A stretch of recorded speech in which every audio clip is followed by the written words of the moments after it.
depuis notre dernière vidéo, beaucoup de choses ont évolué. D'une part, j'ai démissionné, quitté mon appartement, pris la route avec ma famille, donc 2 petites filles et mon épouse, en camping-car, pour sillonner les routes en quête, on va dire, de lieux d'avenir. Souvent des fermes, au fait, qu'on a déjà beaucoup visitées, qui proposent, au fait, toutes sortes de systèmes qui amènent ou ramènent un peu plus d'autonomie dans la vie de l'être humain, que ce soit lié à l'alimentation, au système énergétique, etc. Donc si je comprends bien, par rapport à la dernière fois, tu as quitté ton appartement à Genève. Tu habites où maintenant? Alors maintenant, on n'a plus d'adresse fixe, on habite dans notre camping-car. On est de retour en Suisse à cause de la situation en fait, actuelle. On ne nous permettait plus de nous déplacer un peu à notre guise. Donc en fait, le plus simple, c'était de revenir, attendre de voir comment la situation se passe.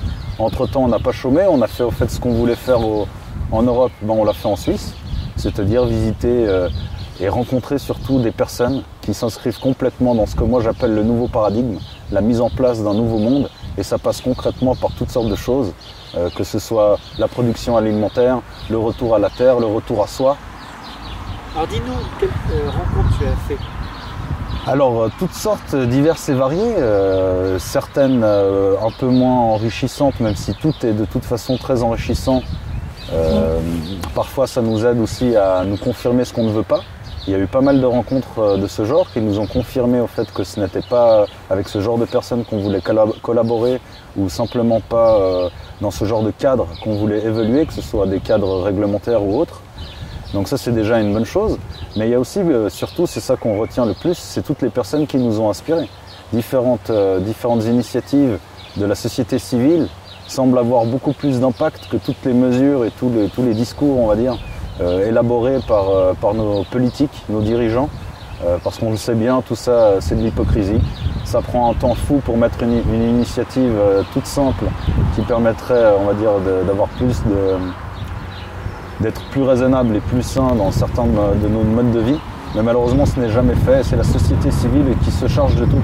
Et en fait, c'est ça vraiment, encore une fois, le message que je veux envoyer. Et je pense, Chloé, c'est ce que tu fais depuis toujours. Comment tu trouves que c'est vraiment courageux ce qu'a fait Kubiak? Moi, je suis très admirative. Je suis très admirative de ce que tu as fait, Philippe. Parce que tu as choisi de ton plein gré de quitter un monde matériellement confortable, mais qui n'était pas en adéquation avec ta conscience, et je comprends tout à fait.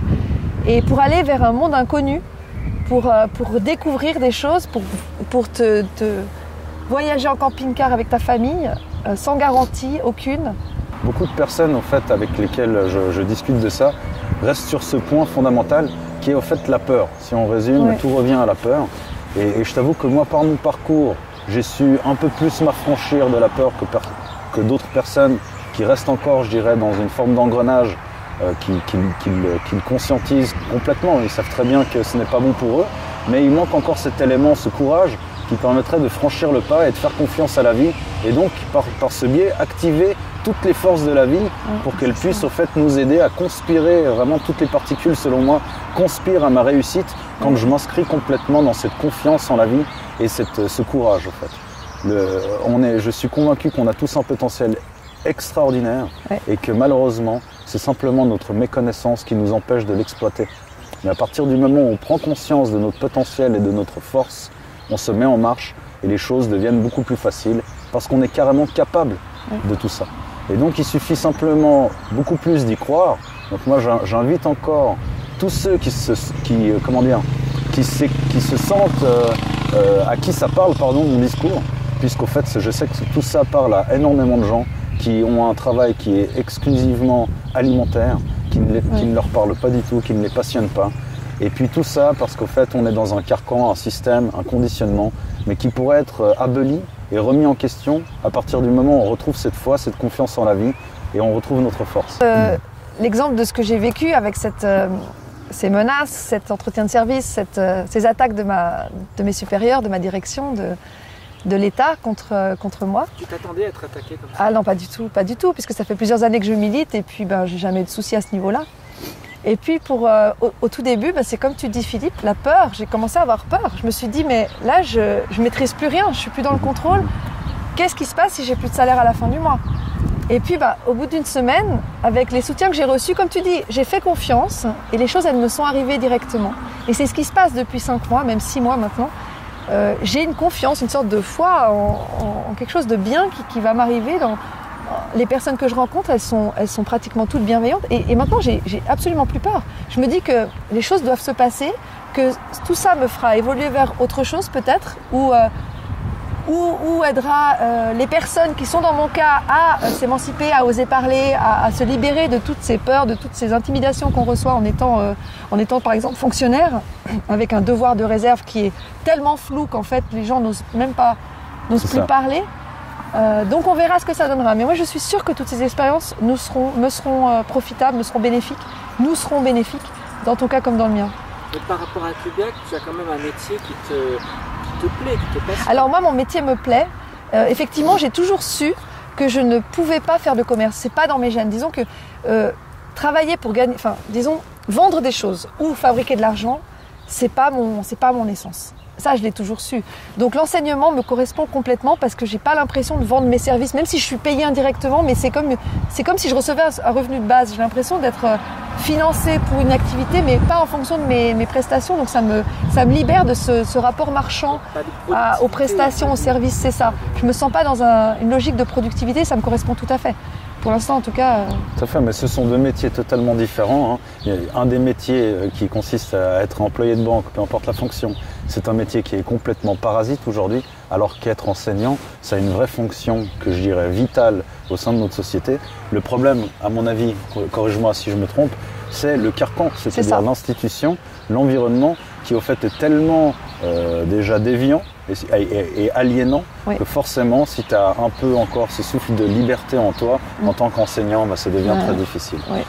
Est-ce que tu penses que ça peut changer ou non, le système il ne bougera pas ou il est destiné à mourir parce que tu as quitté la banque parce que tu te sentais plus à l'aise, mais quelle est ta vision pour toi sur le métier bancaire, sur l'avenir de la banque et puis sur les relations qui vont se passer?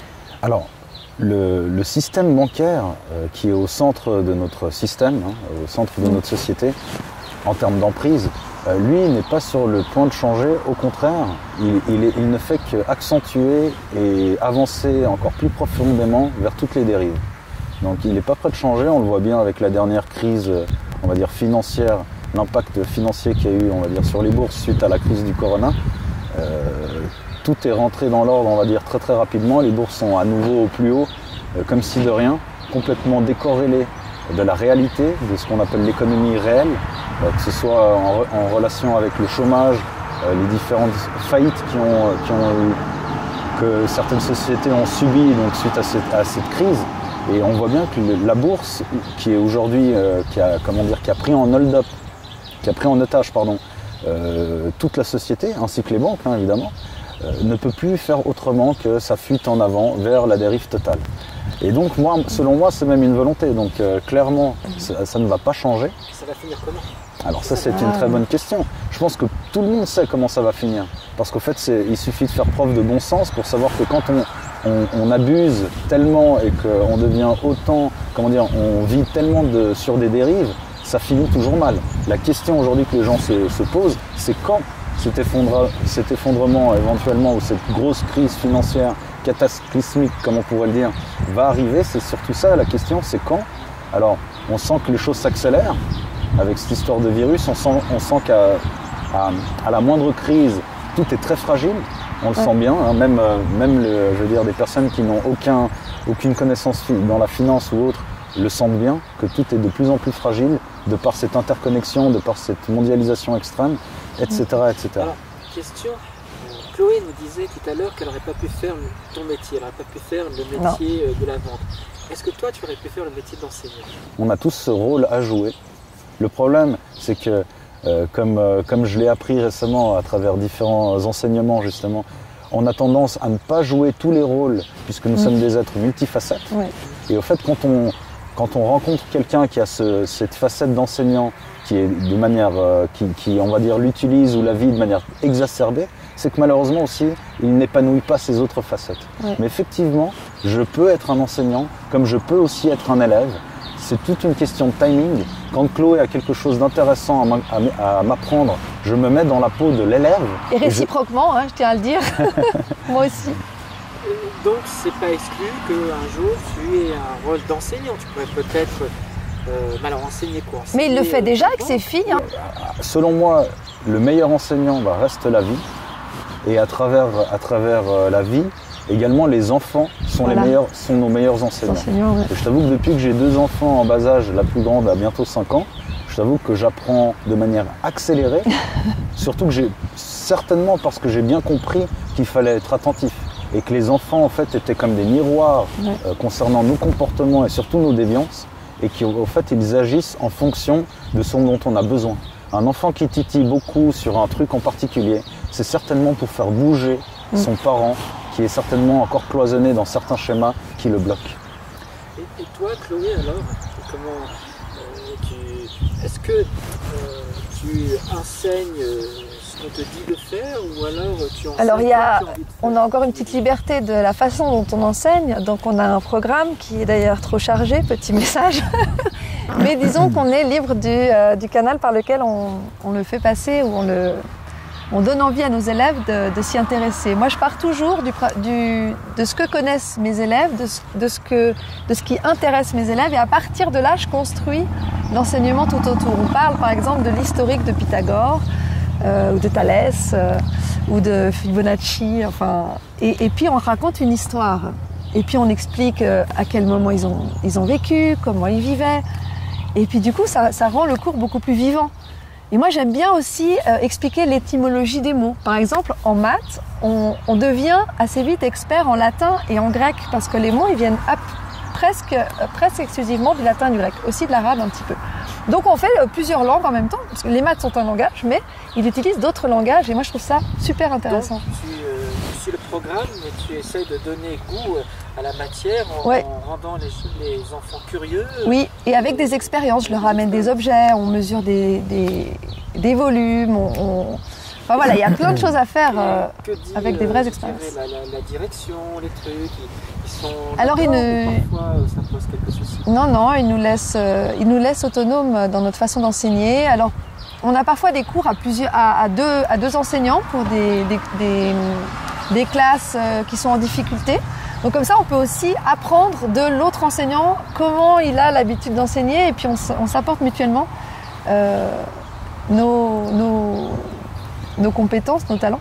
Donc c'est un métier qui, je trouve encore aujourd'hui, laisse une certaine part d'autonomie, et je trouve que c'est précieux de la laisser, parce que les élèves n'apprennent pas vraiment en fonction du cœur de la matière qu'on enseigne, mais plutôt à partir de la personnalité, de la passion, de l'énergie, de l'envie de l'enseignant, de la transmettre, et de la relation aussi de confiance qu'ils ont avec l'enseignant. Moi, ils me disent souvent, j'aimais pas les maths, mais avec vous, maintenant j'aime les maths. Mais je sais que je vous veux l'année prochaine, parce que si c'est quelqu'un d'autre, c'est pas pareil. Et surtout à cet âge-là, au cycle. Donc c'est super important d'être en adéquation avec ce qu'on fait, d'aimer ce qu'on fait, et d'aimer le transmettre. Moi, j'ai énormément de plaisir à faire mon métier. Ouais. Et donc même si tu conçois de changer d'orientation, disons que si j'y suis contrainte, je changerai, mais c'est une part de moi. Disons, c'est une de mes facettes, Philippe, pour rebondir sur ce que tu disais, qui me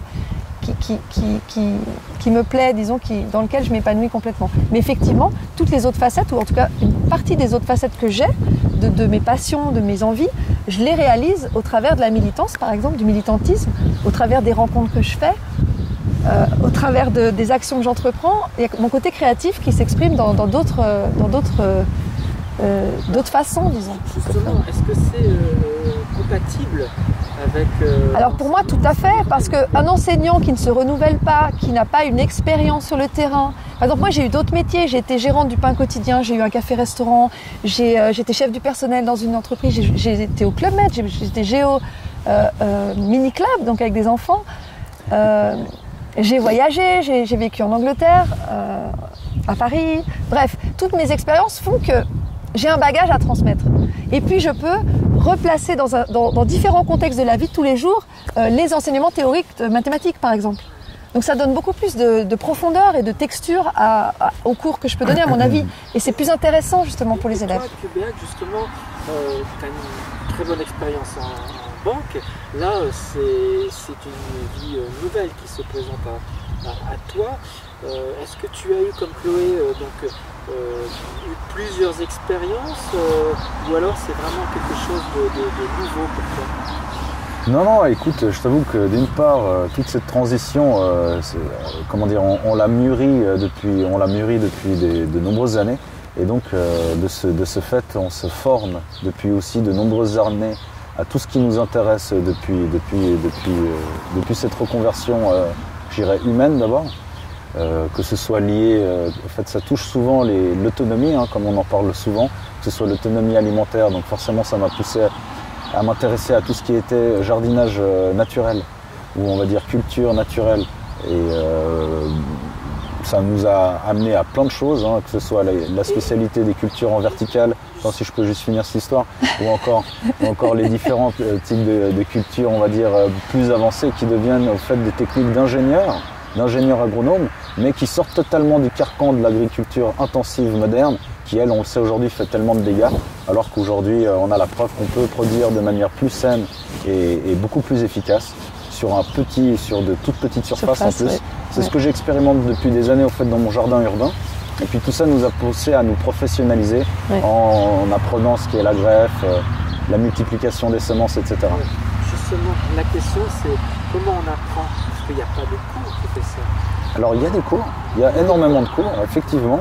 Ce qu'il faut savoir, c'est que depuis on va dire depuis une décennie, le retour à la terre est une thématique qui prend de plus en plus de place dans le cœur des hommes, mais en plus sur la toile. Ce qui fait qu'il y a de plus en plus d'ateliers, de cours, de formations qui sont proposées sur Internet, mais également auprès de professionnels directement chez eux. Et donc ça prend une certaine ampleur, ce qui est un signe aussi très positif. Il y a de plus en plus d'arbres fruitiers qui se vendent pour les installer dans les simples petits jardins. Donc ça aussi c'est un signe assez intéressant. Mais c'est évidemment à mon goût pas assez. Moi, comme tu le sais, ce que j'appelle le nouveau paradigme ne concerne pas seulement l'alimentation ou notre façon de produire ce que l'on consomme, mais ça va bien plus loin. Si on revient à Chloé par exemple, à l'enseignement, moi quelqu'un comme toi Chloé, que je vois aussi passionné par son métier, mais qui malheureusement ne peut pas donner tout ce qu'elle pourrait donner à ses élèves à cause de cet environnement trop cloisonné. J'aurais tellement envie de t'inviter auprès d'un de ces collectifs où il existerait une école qui ferait les choses différemment, une école qu'on appelle aujourd'hui alternative, et des milliers d'écoles aujourd'hui qu'on appelle des écoles dynamiques ou autres. Ouais.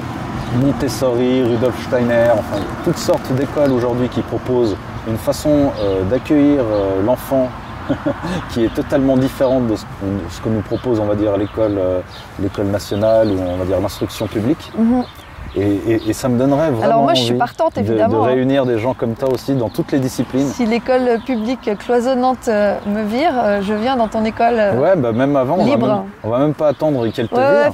On va mettre tout ça en place. Tu pratiques la permaculture ou c'est quelque chose qui t'intéresse? Alors moi, ça m'a passionnée depuis quelques années. Moi, je suis comme toi, je suis dans une logique de se réapproprier notre autonomie alimentaire, énergétique, etc.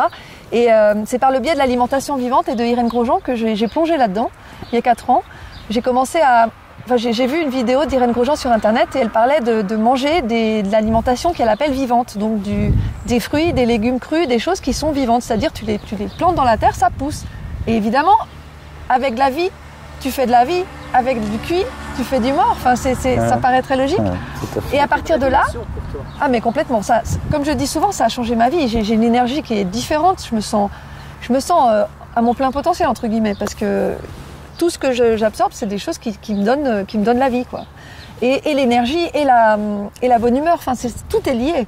Et à partir de là, je me suis intéressée aussi à ce qu'on peut planter. Et d'ailleurs, Philippe, toi, tu m'as donné un pied de tomate, 2 pieds de tomate et un pied de petits poivrons l'année dernière que j'ai mis sur mon balcon parce que j'ai pas la chance d'avoir un jardin, mais j'ai un balcon. Et là, j'ai de la menthe qui s'est reproduite à foison. Donc j'ai un bac plein de menthe. C'est cool. Et en fait, c'est la vie, en fait, la magie de la vie. j'ai aussi un pot qui est à côté, qui est là où j'avais anciennement mes plaques de cuisson que je n'utilise plus et sur lesquelles prolifèrent cette menthe et ce basilic. J'ai mis deux plantes et ils sont tout contents, quoi. Puis je vois chaque jour les feuilles qui grandissent, les nouvelles petites pousses qui montrent le bout de leur nez. Moi, ça m'émerveille. La vie, c'est quelque chose de magique. Tout à fait, tout à fait. Pour autant qu'on retrouve en soi, on va dire, ce lien qui nous permet de nous émerveiller. Ouais. Et moi, ça a été tout mon cheminement, puisqu'il y a encore quelques années, je m'émerveillais beaucoup moins devant un arbre fruitier, devant une plante, devant un enfant qui sourit, peu importe, la vie qui s'incarne. Et aujourd'hui, j'en raffole au fait de ces instants. Ouais. Je me nourris de ça, je sens que ça nourrit mon âme hautement, et puis j'adore ça. Ouais, donc, je suis exactement là-dedans. Donc j'ai envie de cultiver ça, puisqu'on parlait de culture. Voilà, à mon avis, ce qui est le plus intéressant de cultiver, c'est d'abord en fait, ces moments de joie, d'émerveillement, qui nous donnent encore plus envie au fait de créer des belles choses. Des choses justement qui nous émerveillent, qui font sourire nos enfants, plutôt que toute cette mort et cette propagande qui est servie à longueur de journée, etc., par le système. Est-ce que tu as revu des anciens collègues et si tu les revois, qu'est-ce qu'ils en pensent comment tu les vois, peut-être avec un œil nouveau? Ouais, bah écoute, moi je les perçois comme d'habitude, des êtres humains extraordinaires qui pour beaucoup ne se sont pas encore totalement trouvés et se cherchent encore un petit peu et cherchent leur chemin. Mais ils ont un potentiel qui est énorme, comme la plupart d'entre nous. Vraiment l'envie de donner beaucoup à la planète et à l'espèce humaine. Et donc moi, je n'ai qu'une hâte, c'est qu'ils se mettent en marche. Heureusement, certains le font. Comme je te disais, ma démission et on va dire tout le petit folklore qu'on a fait autour de ma démission a quand même eu un petit impact. Ce qui fait que certaines personnes, ça les a touchées, ça leur a donné un petit peu de courage et ça les a inspirés d'une manière ou d'une autre et ils ont pu avancer et faire des pas supplémentaires dans leur propre chemin. Ça a provoqué des émules. Est-ce qu'il y a d'autres personnes qui ont franchi le cas d'une manière aussi radicale que toi ou alors c'est des progressions, c'est déjà une victoire? Alors non, dans l'établissement dans lequel que j'ai quitté, personne n'a encore quitté radicalement, mais clairement deux personnes en tout cas progressivement font le nécessaire pour changer de métier et de vie carrément, changer de vie. Donc c'est également une reconversion humaine avant tout.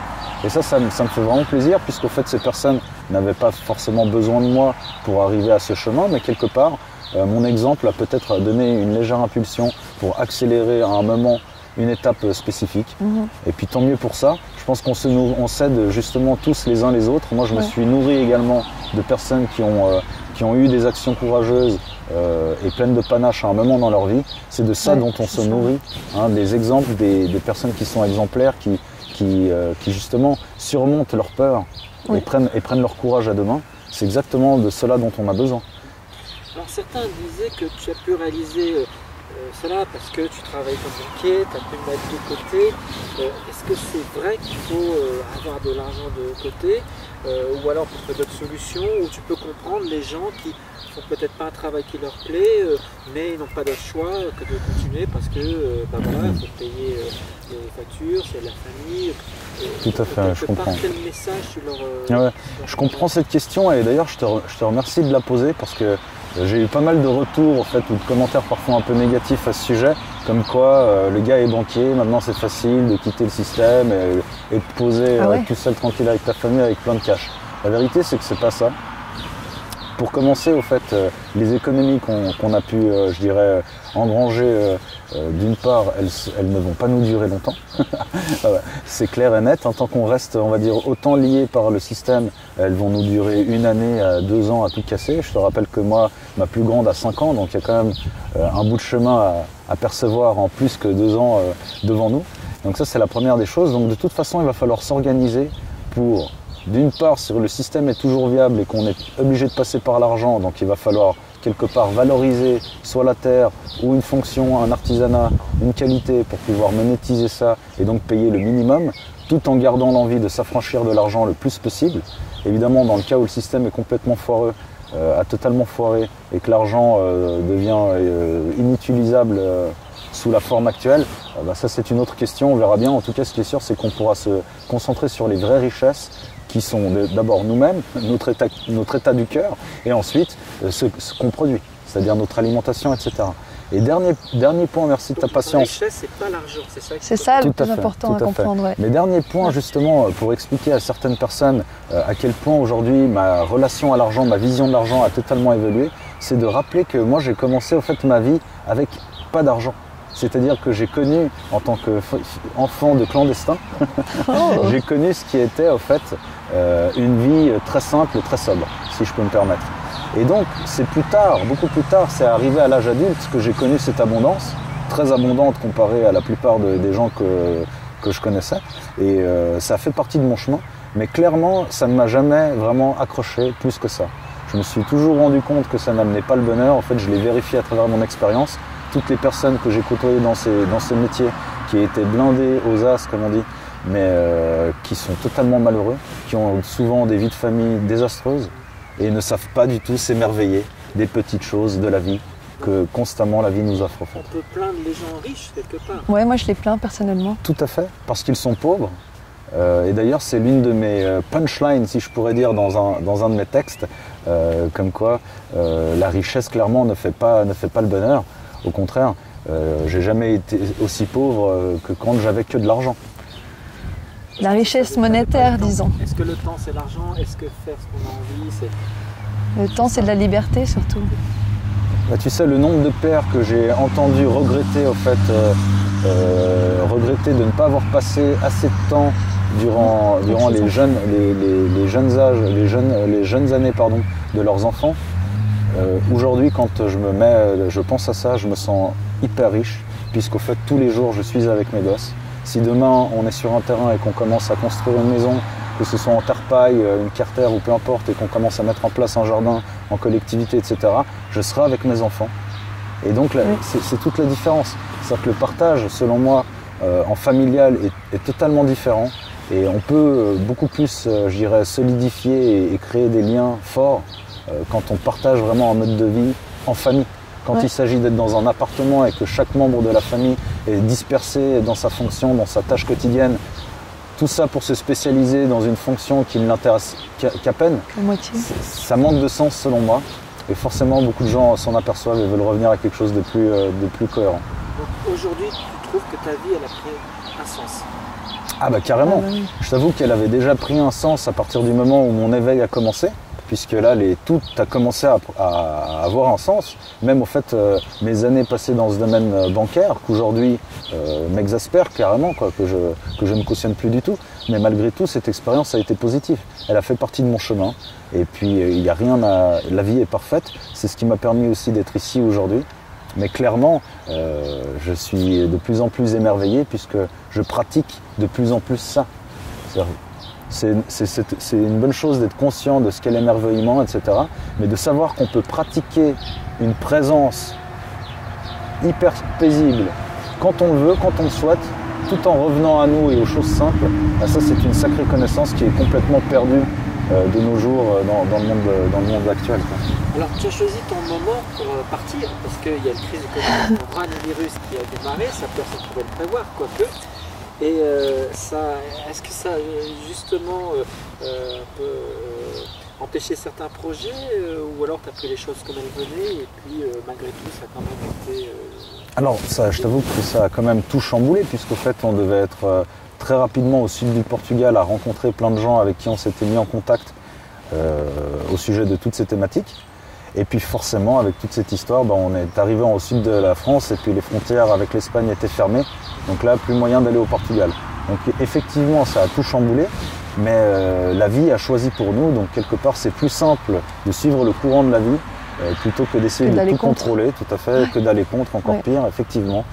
Donc nous, on essaie de s'adapter, d'être adaptatif. Et du coup, j'ai pu les voir plus. Effectivement. Donc je suis très contente. Effectivement. Et puis c'est le cas avec toi, effectivement. La vie avec fait d'autres bien amis les choses. et ta famille. Tout à fait. Ça nous a permis de rencontrer des personnes en Suisse qui n'étaient pas, qui ne s'étaient pas prévues. Ouais, c'est ça. Et donc la vie. Donc, le retour n'était pas prévu et ce retour en Suisse a été possible justement par cette crise du coronavirus. Oui, complètement. C'est ce qui nous a poussé à rentrer. C'est ce qui nous a amené à faire toutes ces nouvelles rencontres ici, à 2 pas de chez nous. On a découvert une ferme au fait, qui était à 5 km de chez nous, mais qui au fait ne savait pas faire du marketing assez bien à mon goût, parce que voilà, moi je suis un petit peu agressif sur ce genre de choses. J'ai une grosse expérience à ce niveau. Mais effectivement, on ne les connaissait pas, alors qu'ils font un travail assez intéressant. Aujourd'hui, ils se lancent dans les paniers partagés. C'est-à-dire que ce sont des jardins partagés et au fait qui permettent de nourrir un certain nombre de familles avec un panier hebdomadaire, etc. Plein d'initiatives de ce genre qui sont très intéressantes. Ils ont l'envie aussi de planter des fruitiers, etc. Donc, Et toi, Chloé, alors, comment tu as vécu cette crise du coronavirus Oula, je l'ai vécu de multiples façons. C'est toujours d'ailleurs un moment passionnant où on étudie un petit peu les réactions humaines de nos congénères. Alors il y a vraiment deux camps, je trouve. J'aime pas cliver, mais là pour le coup, il y a ceux qui marchent dans la peur, qui regardent la télé, et puis il y a ceux qui sont comme nous, qui comprennent pas où est le problème, où il faut avoir peur, puisqu'on est déconnecté de tous ces canaux qui nous diabolisent, qui sont alarmistes et qui nous commandent d'avoir peur. Donc voilà, c'était un moment de calme, un moment de retour justement à la nature. Je trouvais tous ces avions qu'il n'y a plus dans le ciel, même encore maintenant. On a un ciel qui est dégagé, un beau ciel bleu. On a un calme qui s'est emparé de nos campagnes, de nos forêts. Là, pendant un moment, il y avait presque plus de voitures. J'avais l'impression de vivre à un rythme qui était en résonance avec le mien, quoi. C'était vraiment le rythme idéal pour reprendre sa respiration. Alors, la grande question, c'est est-ce qu'on peut revenir à avant ? Est-ce qu'on va revenir à avant ou tu penses Alors que... avant, avec la consommation effrénée, avec métro, boulot, dodo, sans se poser de questions, je pense que certaines personnes vont revenir à avant, en tout cas ne cherchent que ça, puisque c'est leur repère, c'est ce qu'ils connaissent. Moi, j'ai envie de quelque chose de différent. J'ai envie de plus en plus d'être autonome, de ne plus dépendre des commerces qu'on a, des banques et tout ça. Si on peut justement créer une zone, ou en tout cas aménager une zone comme ici par exemple, où on pourrait faire pousser nos propres fruits, nos propres légumes, récupérer l'eau de pluie, utiliser l'énergie solaire, pourquoi pas, être le maximum en indépendance par rapport à ce qu'on veut nous vendre, et être le maximum en adéquation avec nos aspirations profondes de nature et de vie. Ça me parle beaucoup. Est-ce qu'on a besoin de voyager tout le temps aux quatre coins du monde ? Est-ce qu'on a besoin d'utiliser sa voiture ? Voilà, donc non, moi je pense que ça offre des possibilités. Et puis c'est l'occasion pour la majorité, pour pas mal de personnes de prendre conscience du système dans lequel on vit et de se réveiller, de comprendre, comme tu dis très bien, où sont les vraies richesses, quelles sont les vraies valeurs, qu'est-ce qui donne du sens à nos vies. Je pense que c'était un moment très favorable pour ça. Ça a permis de te faire connaître. Bon, tu étais déjà connue. Alors c'est pas du tout le but. Je n'estime pas du tout que je suis connue. D'ailleurs, c'est pas vraiment pas le but. J'ai fait cette vidéo sur Gavi qui bizarrement a fait le tour de Facebook. Et si ça a permis d'éveiller certaines personnes sur les enjeux, les intérêts, les qui possède quoi, et puis quel est le message, cette volonté de vacciner tout le monde, pourquoi c'est en place et puis depuis quand, qui finance qui, pourquoi pas. Je suis contente d'avoir permis de pouvoir éveiller certaines personnes sur ces enjeux-là. Mais le but n'est évidemment pas d'être connu. Au contraire, je préférerais ne pas trop l'être, parce que dès qu'on est connu, on est ciblé. Et quand on est ciblé, ça devient dangereux.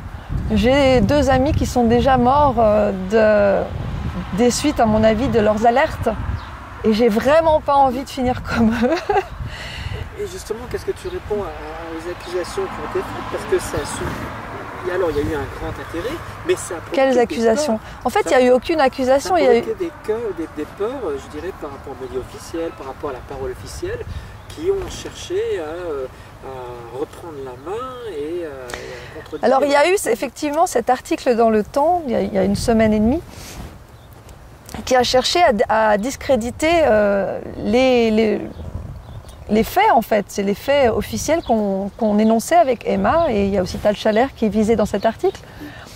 Alors, moi, ce que ça révèle, à mon avis, c'est que justement, comme tu le dis très bien, il y a une certaine peur que les gens se tournent vers d'autres façons de vivre, commencent à se renseigner par eux-mêmes, comprennent certains mécanismes. Alors ça révèle cette peur que les médias perdent le contrôle sur la pensée des personnes qui les regardent. Pour moi, c'est plutôt bon signe. Je me sens pas du tout affectée, je me sens pas tellement en danger par rapport à ça. Au contraire, moi, je trouve que ça permet encore plus d'éveiller d'autres personnes qui n'avaient pas forcément eu vent de toutes ces alertes qu'on a faites récemment. Mais oui, ça montre une crispation du système, ouais. Parce qu'en fait, ils n'attaquent pas sur le fond, puisqu'il n'y a rien à attaquer, vu que c'est des faits vérifiables très facilement. Donc, ils attaquent les messagers en l'occurrence. Ils font comme ils peuvent, ils font comme ils veulent. Moi, je les plains plutôt, parce qu'après, récemment, ils ont quand même reçu une pluie d'insultes, autant Sylvia Rivello que Laure Lugon, les deux journalistes, qui elles ont eu plein de messages d'antipathie. Et donc, moi, j'ai beaucoup de compassion, comme je l'ai déjà dit, pour ces personnes qui ont fait le mal et vers qui le mal revient. Donc, l'univers fait les choses dans le bon sens. Voilà. Alors justement, est-ce que tu as fait un droit de réponse? Oui, j'ai envoyé tout à l'heure un droit de réponse et également un billet d'opinion pour donner un petit peu le détail des propos qui étaient erronés et diffamatoires dans cet article.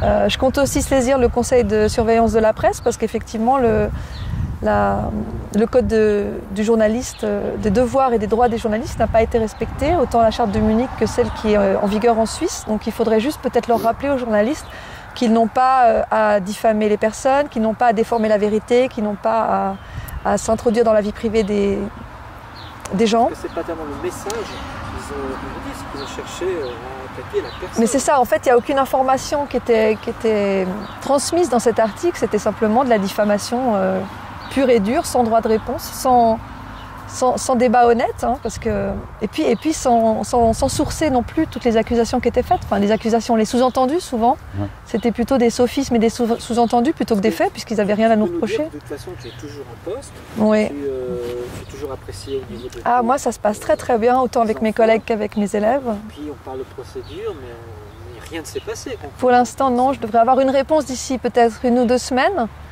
Là, mon avocat a envoyé nos réponses à nous, mes réponses à moi au DIP et on devrait avoir une réponse bientôt. Est-ce que tu crains quelque chose? Non, je me sens complètement sereine par rapport à ça parce que j'ai rien à me reprocher, donc je me dis que les choses vont se passer pour le mieux. Alors, c'est des situations pas similaires, mais il y a quand même un parallèle. Donc toi, tu as fait le choix de partir.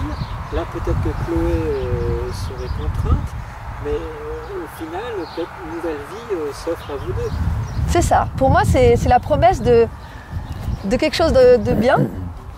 Tout changement, pour moi, est prometteur. Que tu l'as préparé sur le plus long terme, j'imagine. Tout à fait, mais quelque part, ce n'est pas si différent. C'est simplement 2 chemins qui semblent différents, mais finalement animés par les mêmes valeurs. C'est ça. C'est-à-dire, c'est parce qu'on ne cadrait plus, on ne collait plus, je dirais, au cadre. C'est-à-dire à ce carcan qui limite trop l'être humain, qui est beaucoup plus que juste un robot, ou un zombie, ou un mouton. L'employé modèle. Exactement. Et donc forcément pour les personnes qui ont cette inspiration de vie un peu plus que celle d'un robot ou d'un zombie, forcément c'est très difficile de pouvoir continuer. Alors moi j'ai démissionné, toi finalement c'est peut-être le système qui va t'éjecter parce que tu ne cadres plus, mais quelque part tout ça, sans vouloir faire l'original, ça paraît cohérent, sans faire l'original en citant Krishnamurti qui nous explique que en fait, ce n'est pas un bon signe de santé mentale que d'être bien adapté à ce type de société malade. Tu vois. Donc forcément, si quelque part on recherche un nouveau mode de vie, une façon de vivre avec les autres beaucoup plus harmonieuse, beaucoup plus de bienveillance dans les relations humaines, etc., c'est parce qu'aujourd'hui on n'en peut plus au fait de ce système actuel. Et on se rend compte à travers nos interventions, nos différentes actions, qu'il y a au fait des millions de gens qui sont déjà qui se reconnaissent dans cette émancipation.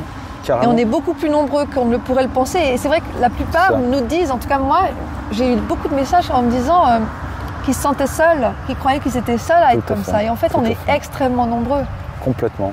D'ailleurs, tu me fais penser à justement l'initiative d'une personne que j'ai contactée suite à toutes ces vidéos, qui m'a contacté plutôt dans ce cas-là, Et son initiative a pour titre « Vous n'êtes pas seul Ouais. ». Donc justement, totalement dans cette démarche. Évidemment, ce dont on a besoin, c'est d'arrêter d'être isolé derrière notre ordinateur. Soit que l'ordinateur a été une étape qui nous a permis, on va dire, de nous mettre en lien, de nous instruire, de nous documenter, etc. Mais aujourd'hui, il faut passer à l'étape d'après, qui est le vrai lien. C'est-à-dire que toutes ces personnes qui nous ont contactés, qu'on rencontre aujourd'hui, par exemple, nous sommes sur le terrain d'une personne qui nous a contactés suite à notre dernière vidéo ensemble. Le but était de discuter de ce qui est possible sur son terrain. En plus, c'est proche de la ville, donc il y a énormément, on va dire, de réponses qui peuvent être apportées en lien avec les besoins de la ville, ici même. Et donc, tout ça, c'est des discussions qui sont hyper enrichissantes, bien plus que quand on est juste derrière son ordinateur. Je comprends que ce soit une étape, mais après, c'est bien d'aller au bout aussi. C'est ce qu'on continue à faire avec Chloé, à lancer au fait ces appels, que les gens sortent un peu plus de chez eux, aient moins peur de se mettre, de connecter. D'aller à la rencontre des autres. Tout à fait. C'est comme ça qu'on construit, quoi. Les projets au plus cool, beaucoup de gens disent qu'ils ont travaillé, ils pensent à leurs vacances. Là, tu mènes une autre vie, il n'y a plus de vacances, de trucs, c'est vraiment un autre calendrier. Mais tu dis que tu adaptes ta vie en fonction des événements. Tu pensais pas revenir en Suisse, tu es revenu. Est-ce que tu sais ce que tu vas faire dans les prochaines semaines? Alors, justement pas. Et ça, c'est quelque chose qui est clé et crucial en fait, dans toute cette transition humaine que je vis. J'étais quelqu'un qui était constamment en train de projeter, à vouloir contrôler mon avenir, alors que contrôler l'avenir, déjà le deviner, ça paraît peu probable, mais en plus le contrôler, ça devient carrément impossible. C'était totalement loufoque. Et ce que j'ai beaucoup appris, encore plus durant ce voyage, c'est à vivre chaque instant, vivre au jour le jour, je dirais même presque heure par heure, et on ne sait pas du tout ce qu'on va faire. En fait, on est ici aujourd'hui, on ne le savait pas il y a 2 jours. C'est la magie de l'instant présent, vraiment. Hein. Tout à fait, c'est ça. De l'ici et maintenant. Et puis je t'avoue que c'est beaucoup plus sain de vivre comme ça. On sait que en vivant de cette façon, notre mental est beaucoup moins actif et donc on empoisonne moins notre système physiologique avec tous ces neurotransmetteurs, on va dire, toxiques dus au stress. Et donc, ça c'est juste un exemple, mais il y a toute une série de mécanismes qui se mettent en place, qui vont vers plus d'équilibre.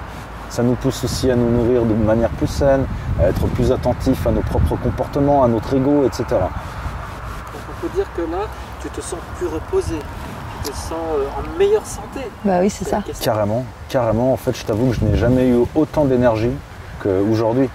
C'est-à-dire que d'habitude, plus on vieillit, plus on sent que nos os et nos articulations craquent. Et c'est le contraire, moi c'est pareil. J'ai que 37 ans aussi aujourd'hui, mais je t'avoue que j'ai déjà des potes qui craquent de partout. Et moi, au contraire, j'ai l'impression d'être de plus en plus jeune, alors que j'étais plutôt embourbé, je dirais, plus jeune. Aujourd'hui, je suis beaucoup plus, vif, en quelque sorte, physiquement, tout comme pour mon esprit. C'est lié à plein de choses. On en parlait avec Chloé, l'alimentation. Mais il y a aussi toute cette énergie. Et puis moi, chez toi, je le vois aussi, Chloé, c'est fou. Moi, plus j'avance, plus je rajeunis. J'ai 45 ans. C'est incroyable. Non, alors je me sens pleine d'énergie. Tu sais que depuis le jour où on s'est rencontrés à aujourd'hui, moi, je vois vraiment... tu vois l'évolution? Je te vois gagner en fraîcheur de jour en jour et ton énergie est de plus en plus bienveillante. Et tu es de plus en plus posée, alignée, c'est ce que je ressens. Et c'est vraiment, selon moi, ce chemin d'abord qui est prioritaire pour pouvoir ensuite mener à bien, peu importe le projet, qu'il soit effectivement, que ce soit un projet de retour à la terre en collectif, comme nous on en parle de temps en temps, ou toute autre chose, clairement, tout commence... Ça commence par soi. Hein. Exactement. Soit le changement que tu veux voir en ce monde, d'accord dit. Hein. C'est ça. Et ben chez toi, je trouve que ça se voit vraiment de manière claire. Mais chez toi aussi, Philippe, franchement, merci beaucoup. C'est vrai qu'on se connaît depuis 1 an, puis on a vu, même moi je le sens, la différence. Et en fait, c'est ces épreuves aussi qui permettent de prendre du recul et de se dire, c'est pas si grave en fait. Tout à fait. La vie, c'est ça le plus important, la vie, les relations saines avec des personnes. Exactement. Soyez vous-même, moi c'est ça. C'est ça ma clé, c'est être soi-même, ne pas avoir peur de dire ce qu'on pense. Parce que parfois on s'oublie, et quand on s'oublie, on peut...